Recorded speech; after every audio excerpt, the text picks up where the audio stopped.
जय हिंद दोस्तों, मैं विपुल बैंसला स्वागत करता हूं आपके अपने चैनल वर्दी की पाठशाला में।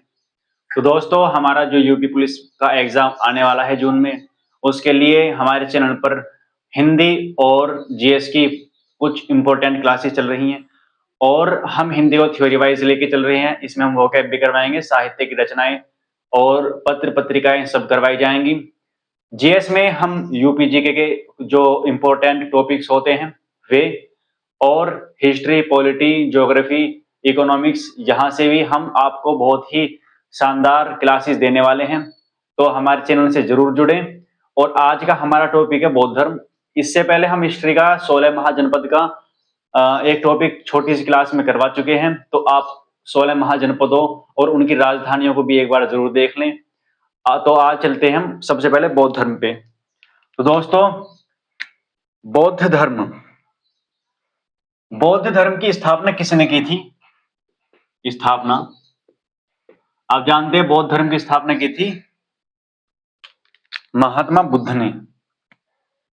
महात्मा बुद्ध, महात्मा बुद्ध। और महात्मा बुद्ध को लाइट ऑफ एशिया भी कहते हैं। महात्मा बुद्ध को लाइट ऑफ एशिया,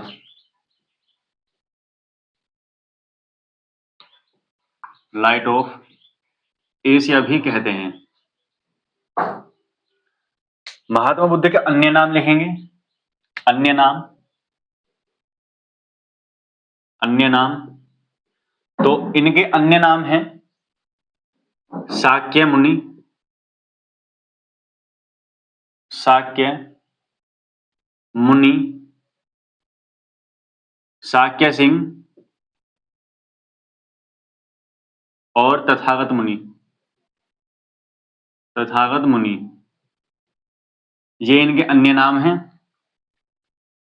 अब आते हैं महात्मा बुद्ध का असली नाम क्या था। हम तो इनको महात्मा बुद्ध कहते हैं, बचपन का नाम।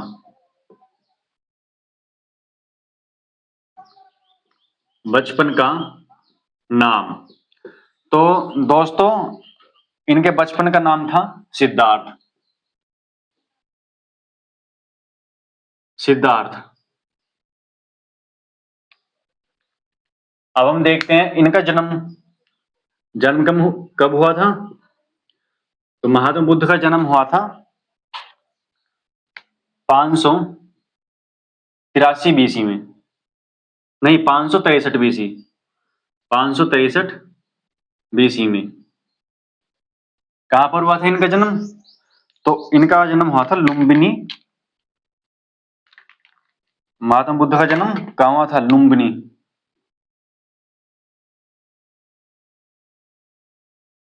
लुम्बिनी। और लुम्बिनी कहां पड़ता है? नेपाल में। नेपाल में। इनकी मृत्यु, गौतम बुद्ध की मृत्यु मृत्यु कब हुई थी? तो मृत्यु हुई थी 483 बीसी में। कहां पर? तो मृत्यु हुई थी इनकी कुशीनगर। कुशीनगर। इसके बाद इनके पिता का क्या नाम था? पिता का नाम,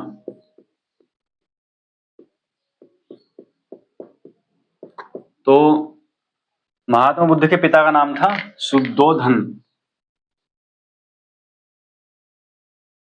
शुद्धोधन। और इनके पिता जो थे वो थे शाक्य गणराज्य से। शाक्य गणराज्य।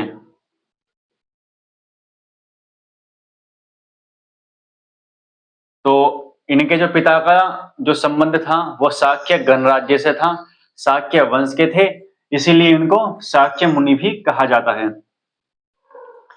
इसके बाद गौतम बुद्ध की जो माता थी, माता माता का नाम क्या था? तो इनकी माता का नाम था महामाया। महामाया। माया। और गौतम बुद्ध की माता का कौन सा वंश था? इनका वंश था कोल्य वंश।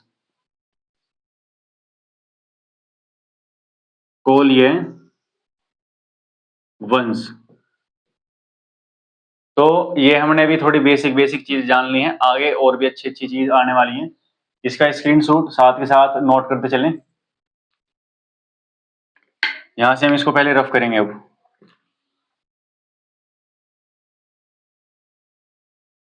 तो अभी हमने देखा इनका जन्म, इनकी मृत्यु कहाँ हुई, असली नाम, इनके अन्य नाम कौन कौन से थे, उपाधि, और पिता माता का नाम और उनका वंश।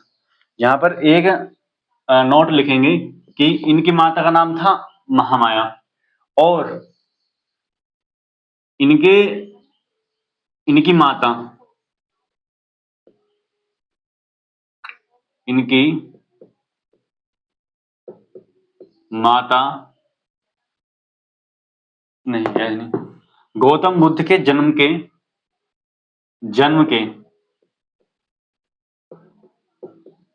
7वें दिन इनकी माता का देहांत हो गया। माता का देहांत हो गया।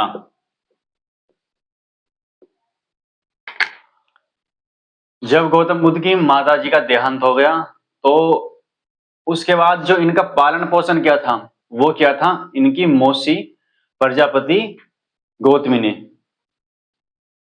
तो जब इनकी माता का नाम क्या था, महामाया, लेकिन इनके जन्म के 7वें दिन ही इनकी माता का देहांत हो गया। उसके बाद जो इनका पालन पोषण क्या था, वो इनकी माता इनकी मौसी प्रजापति गौतमी ने किया था। तो यहां पे लिखेंगे पालन पोषण, पालन पोषण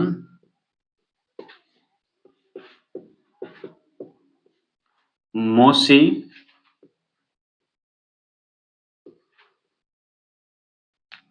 प्रजापति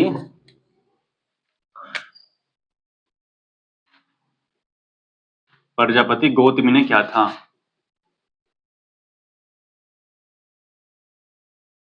गौतमी ने किया था, किया था। तो ये आपने नोट कर लिया होगा कि पालन पोषण इनकी मौसी ने क्या था इनका। उसके बाद अब ये थोड़े बड़े हुए, तो जब ये बड़े हुए तो जब इनकी 16 वर्ष की अवस्था थी तब इनकी शादी हो गई।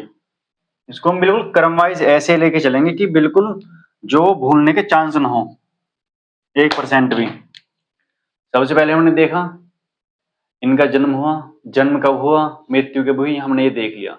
लेकिन अब हम उस पॉइंट पे आ चुके हैं जहां पर एग्जाम में उम्र पूछी जाती है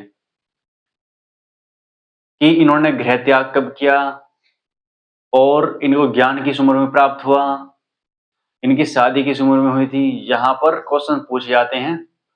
आपने भी एग्जाम दिया होगा, क्वेश्चन 100% पूछा जाता है। और दिल्ली पुलिस में क्वेश्चन पूछा गया था कि इन्होंने गृह त्याग कब किया था। अब बच्चा महावीर स्वामी की उम्र और गौतम बुद्ध की उम्र में बहुत कंफ्यूज होता है। तो यहां से हम समझते चलेंगे स्टेप वाइज, जो आप इस उम्र को भी ना भूलो। तो हम सबसे पहले देखेंगे कि 16 वर्ष की अवस्था में नोट करेंगे 16 वर्ष की आयु में विवाह हुआ। विवाह हुआ। विवाह होने के बाद हम यहां देखेंगे इनकी पत्नी का नाम क्या था।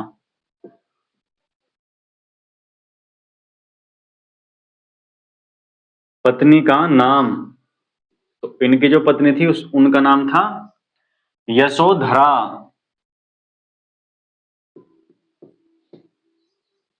यशोधरा। अब ये मैंने रेड से क्यों लिखा, क्योंकि यह है बहुत इंपॉर्टेंट। क्यों? क्योंकि गौतम बुद्ध की पत्नी का नाम तो यशोधरा है और महावीर स्वामी की पत्नी का नाम है यशोदा। तो यशोदा और यशोधरा में बहुत कंफ्यूजन होता है।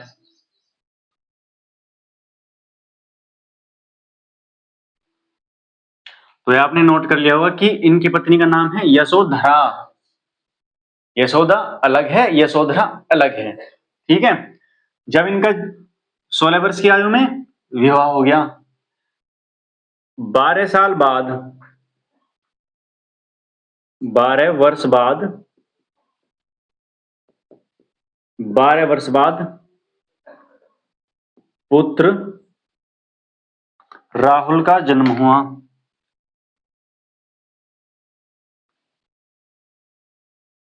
राहुल का जन्म हुआ।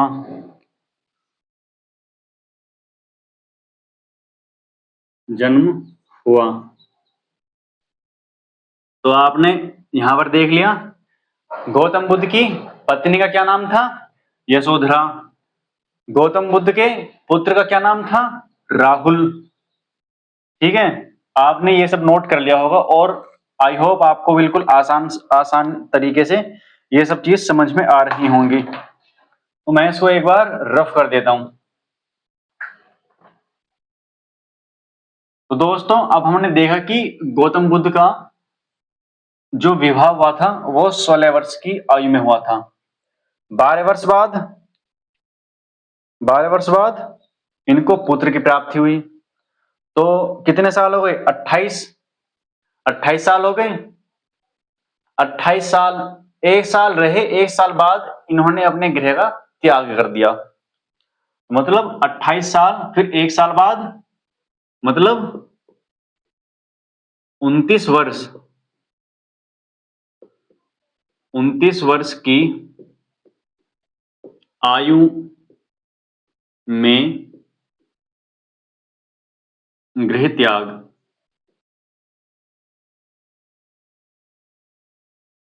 गृह त्याग कर दिया। और इस घटना को क्या कहते हैं? इस घटना को, जो बौद्ध धर्म में जो प्रमुख घटनाएं हुई हैं उनको अलग नाम से और उनके कुछ प्रतीक चिन्ह दिए हैं। तो हम उनको स्टेप वाइज लिखते चलेंगे किसको क्या कहते हैं। तो जो महात्मा बुद्ध के गृह त्यागने की घटना है उसको कहा गया महाभिनिष्क्रमण।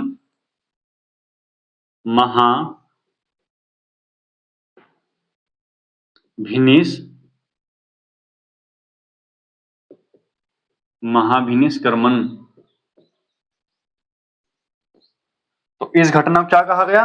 इस घटना को कहा गया महाभिनिष्क्रमण। उसके बाद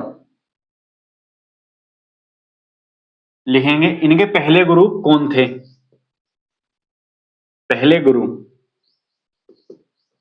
गौतम बुद्ध के पहले गुरु कौन थे? वो थे अलार कलाम। अलार कलाम।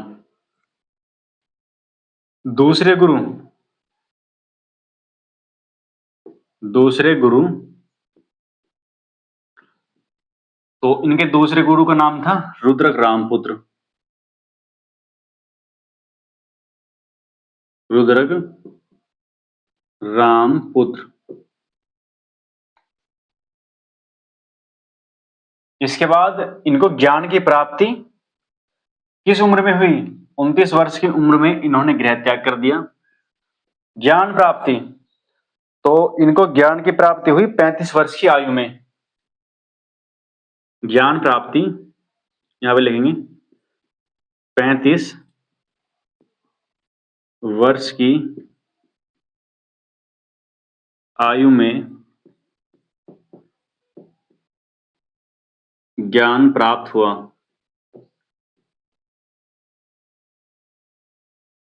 ज्ञान प्राप्त हुआ।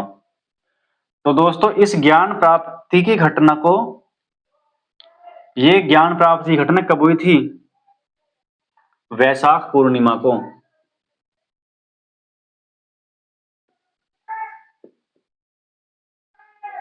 वैशाख पूर्णिमा, वैशाख पूर्णिमा को, और इसी को ही बुद्ध पूर्णिमा कहते हैं। बुद्ध पूर्णिमा, बुद्ध पूर्णिमा इसी को ही कहते हैं। इसके बाद 35 वर्ष की आयु में जो इनको ज्ञान की प्राप्ति हुई थी, तो इस घटना को क्या कहते हैं? ज्ञान प्राप्त को क्या कहते हैं? संबोधि, संबोधि।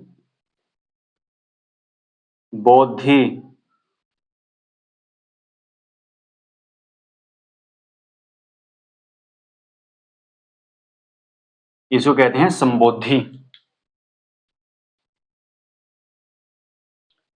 तो इनको ज्ञान की प्राप्ति तो हो गई। अब हम देखते हैं कि इनको ज्ञान की प्राप्ति कहां हुई, कब हुई, किस जगह पर हुई। 35 वर्ष की आयु में ज्ञान की प्राप्ति हो गई, तो नदी कौन सी थी? नदी, नदी थी निरंजना नदी। नदी का नाम क्या था? नदी का नाम था निरंजना, निरंजना नदी, निरंजना नदी।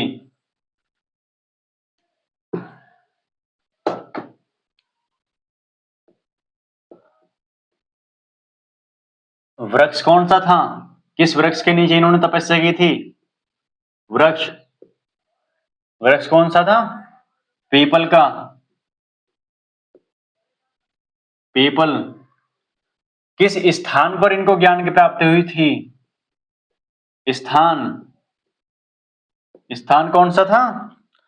स्थान था बोध गया।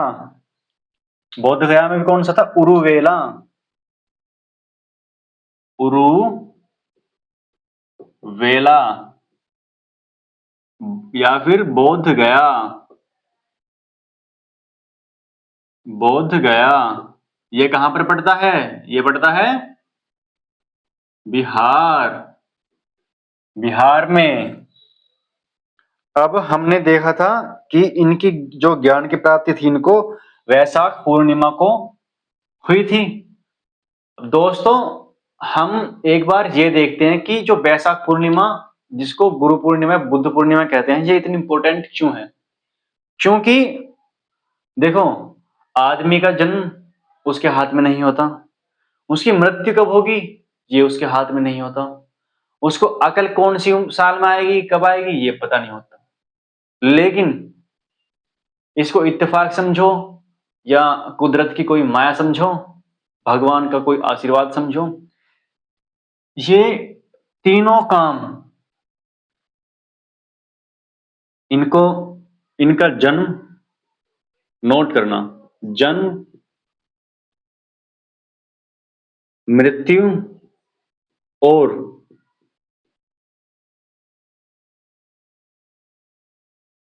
ज्ञान प्राप्ति, ये तीनों इनको वैशाख पूर्णिमा को ही हुए। वैशाख पूर्णिमा के दिन ही, इसलिए ये इतनी इंपॉर्टेंट है। हर एक पॉइंट को नोट करते चलना। आप भी जानते हैं सभी कि यहां से क्वेश्चन जरूर पूछा जाता है, तो हम एक भी पॉइंट इसका छोड़ेंगे नहीं, बिल्कुल भी। इसके बाद जब इनको ज्ञान प्राप्त हो गया, तो ये ज्ञान प्राप्त करके जो शुरू में जो इनके साथ कुछ ब्राह्मण चल रहे थे, तो इन्होंने उनसे अलग रास्ता अपनाया। तो सबने इनको पागल कहा कि अज्ञानी हैं, कुछ नहीं पता। लेकिन जब ये ज्ञान प्राप्त होने के बाद उनकी तरफ वापस आए, तो इनमें एक अलग ही तेज था, और जो इनके साथी थे उनको खुद इनसे फिर ज्ञान लेना पड़ा। तो इन्होंने सबसे पहले जो ज्ञान दिया था, जो इन्होंने पहले उपदेश दिए थे ना, पहले उपदेश लिखना, पहला जो उपदेश दिया था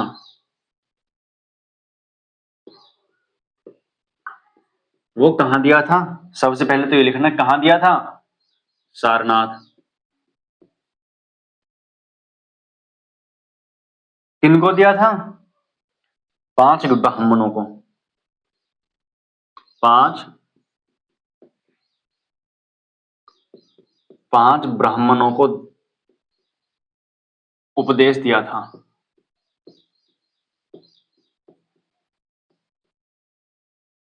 उसके बाद इन्होंने वाराणसी में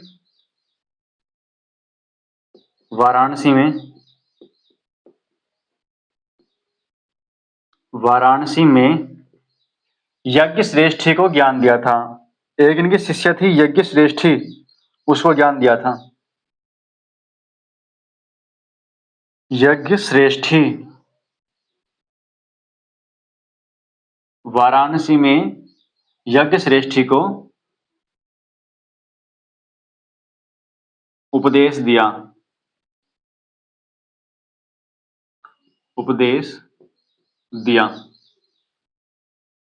ये आप नोट कर लेंगे या फिर स्क्रीनशॉट साथ के साथ लेते चलें। मैं इसलिए थोड़ा थोड़ा साइड में हट जाता हूं।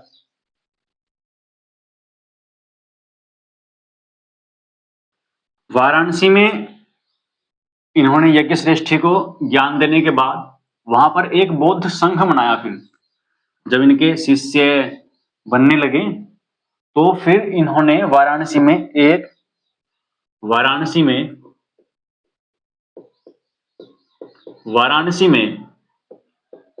बौद्ध संघ बनाया। एक बौद्ध संघ बनाया। वाराणसी में बौद्ध संघ बनाने के लिए इन्होंने फिर जो वैशाली है, ये वैशाली पहुंचे। वैशाली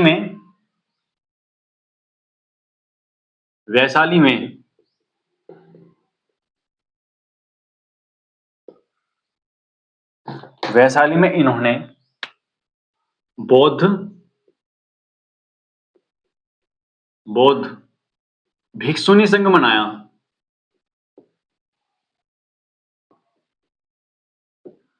भिक्षुनी संघ बनाया।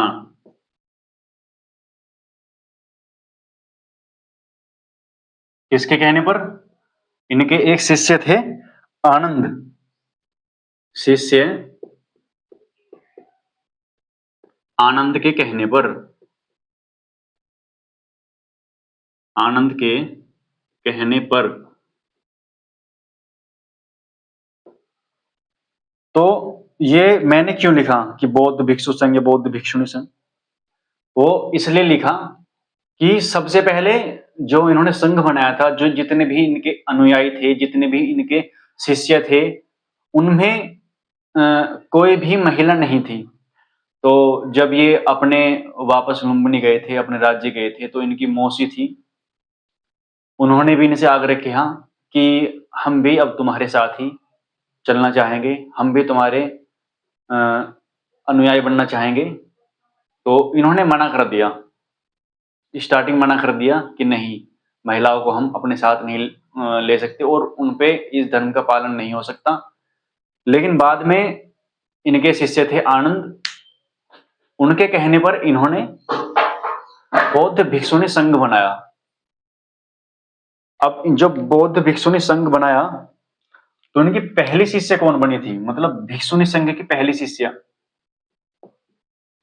पहली शिष्य कौन बनी थी? वो थी इनके खुद की मौसी प्रजापति गौतमी।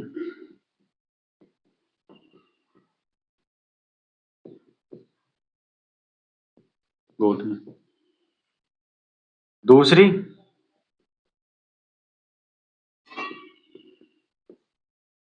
कौन सी थी? वो थी आम्रपाली।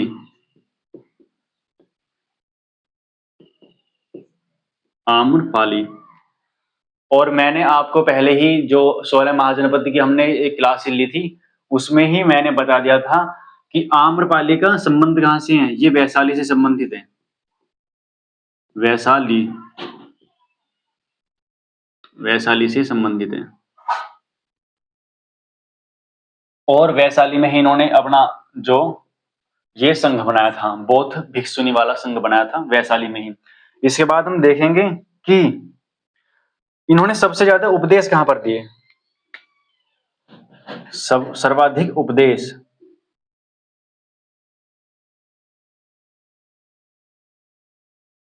सर्वाधिक उपदेश इन्होंने कहां पर दिए। सर्वाधिक उपदेश, तो इन्होंने पहला उपदेश तो अपना दिया था सारनाथ में, और अगर सबसे ज्यादा पूछा जाए तो सबसे ज्यादा उपदेश दिए थे इन्होंने श्रावस्ती, श्रावस्ती में। अब यहां पर एक चीज और देखते हैं कि जब उपदेश सबसे ज्यादा इन्होंने श्रावस्ती में दिए, तो इनके जो अनुयायी थे वो सबसे ज्यादा भी यहीं पर बने थे। तो सर्वाधिक अनुयायी कहां बने, श्रावस्ती में।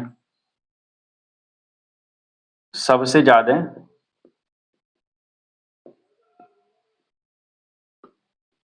ज्यादा अनुयायी कहां बने, श्रावस्ती, श्रावस्ती में। इसको नोट करते चलें साथ के साथ, बहुत ही बेहतरीन क्लास ये होने वाली है हमारी, और इससे आपका बहुत अच्छा रिवीजन भी हो जाएगा। और आई होप कि ये ज्यादा लंबी हम इसको क्लास नहीं रखेंगे, और जितनी भी क्लास रहेगी उसमें ही आपका ये हर एक समय, हर एक सेकंड पूरा फ्रूटफुल होना चाहिए। उसके बाद हम देखते हैं कि सर्वाधिक उपदेश और सर्वाधिक अनुयायी इनके श्रावस्ती में बने। इनका जो अंतिम उपदेश था, अंतिम उपदेश, अंतिम उपदेश, अंतिम उपदेश इन्होंने कहां पर दिया था।